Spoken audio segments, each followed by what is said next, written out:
మన ప్రభుత్వం మంచి పాలన అందించిన తర్వాత ఇవాళ మళ్ళీ మీ ముందు నిలబడి ఇంత మంచి చేశాము అని సగర్వంగా సవినయంగా చెప్పగలుగుతున్నందుకు నిజంగా చాలా సంతోషంగా ఉంది అని ఈ సందర్భంగా చెప్తా ఉన్నా.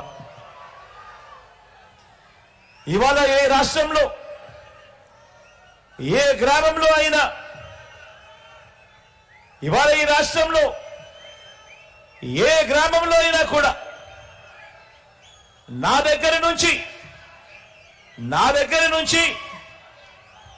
మన పార్టీ కార్యకర్తలు కానీ, మన పార్టీ నాయకులు కానీ, మన అభిమానులు కానీ, మన వాలంటీర్లు కానీ ప్రతి ఇంటికి వెళ్ళి గడచిన ఈ 58 నెలల్లో ఇంటింటికి మీకు మంచి జరిగి ఉంటే, ఇంటింటికి మీకు మంచి జరిగి ఉంటే మీ జగన్కు, మీ బిడ్డకు, మన ప్రభుత్వానికి, వైఎస్ఆర్సీపీ ప్రభుత్వానికి అండగా తోడుగా నిలబడండి అని ఆత్మవిశ్వాసంతో ఈరోజు ప్రతి ఒక్కరూ కూడా ప్రతి గడపకు వెళ్ళి అడగగలుగుతా ఉన్నారు అని అంటే దానికి కారణం దేవుడు దయతో, మీ అందరి చల్లని దీవెనలతో ఇంటింటికి ప్రతి గ్రామానికి మంచి చేయగలిగాము కాబట్టే అని చెప్పి కూడా ఈ సందర్భంగా సగర్వంగా సవినయంగా తెలియజేస్తా ఉన్నాను. ఇవాళ ఎన్నికలు వస్తా ఉన్నాయి అంటే ప్రతిపక్షంలో ఉన్న వారంతా కూడా విడివిడిగా రాలేకపోతా ఉన్నారు. ఒంటరిగా పోటీ చేసే ధైర్యం ఏ ఒక్కరికి కూడా లేదు. అధికారం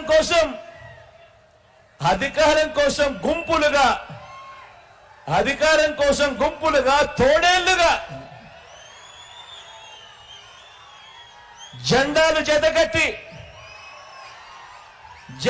జతకట్టి అబద్ధాలతో వస్తా ఉన్నారు. జెండాలు జతకట్టడమే వారి పని, ప్రజల గుండెల్లో గుడి కట్టడమే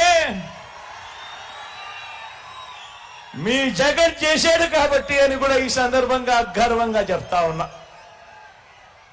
ఈరోజు నేను చెప్తా ఉన్నా, ఇంత మంచి జరిగింది కాబట్టి ప్రతి గుండెలోనూ మీ బిడ్డ ఉన్నాడు, మన ప్రభుత్వం ఉంది, మన వైఎస్ఆర్సీపీ ప్రభుత్వం ఉంది.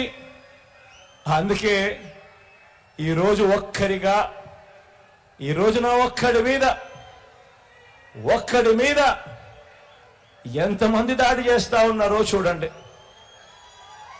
ఒక ఈనాడు, ఒక ఆంధ్రజ్యోతి, ఒక TV5, ఒక చంద్రబాబు నాయుడు గారు, ఒక దత్తపుత్రుడు, ఒక బీజేపీ, ఒక కాంగ్రెస్, వీళ్ళందరికీ తోడు కుట్రలు కుతంత్రాలతో ఈరోజు రాజకీయాలు కేవలం ఈ ఒక్క జగన్ కోసం, ఒక్క జగన్ను వ్యతిరేకించడం కోసం ఎంతమంది ఏకమవుతా ఉన్నారు అని అంటే ఆలోచన చేయమని అడుగుతా ఉన్నాను.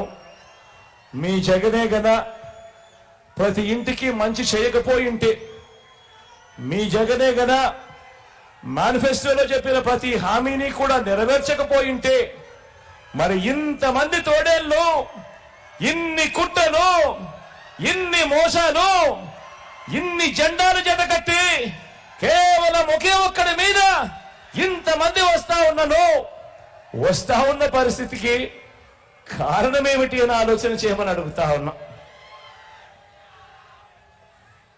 కానీ వాళ్ళందరికీ కూడా తెలియని విషయం ఒకటి ఉంది.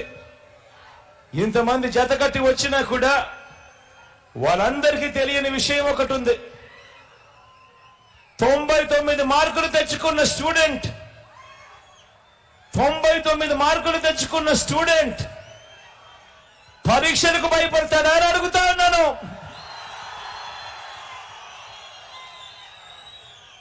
అటువైపున గతంలో వాళ్ళు పరీక్షలు రాసినప్పుడు 10 మార్కులు కూడా తెచ్చుకోని స్టూడెంట్ పరీక్ష పాస్ అవుతాడా అని అడుగుతా ఉన్నాను. ఎన్నికల మేనిఫెస్టోను ఓ బైబిల్ గాను, ఓ ఖురాన్ గాను, ఒక భగవద్గీత గాను భావిస్తూ ఏకంగా 99% వాగ్దానాలు నెరవేర్చిన మన విశ్వసనీయత ముందు 10% వాగ్దానాలు కూడా తన హయాంలో ఎప్పుడు నెరవేర్చని మోసం చేసిన బాబు ఆయన కూటమి నిలబడగలుగుతుందా అని అడుగుతా ఉన్నాను. ఈ సందర్భంగా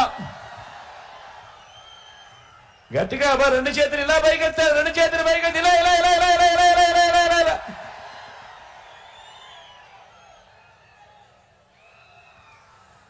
విలువలు విశ్వసనీయత లేని ఇలాంటి వారితో, విలువలు విశ్వసనీయతలు లేని ఎలాంటి వారితో, ఇలాంటి వారితో 30 పార్టీలు కలిసి వచ్చిన ఇలాంటి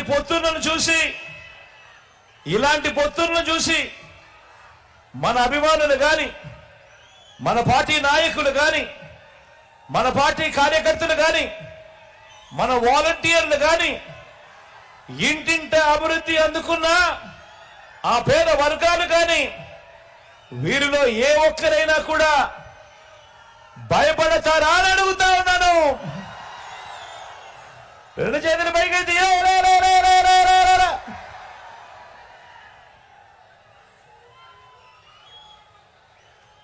పైగా భయపడరు. పైగా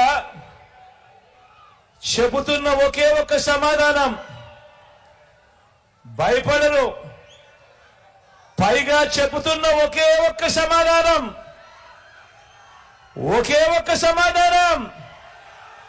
మేమంతా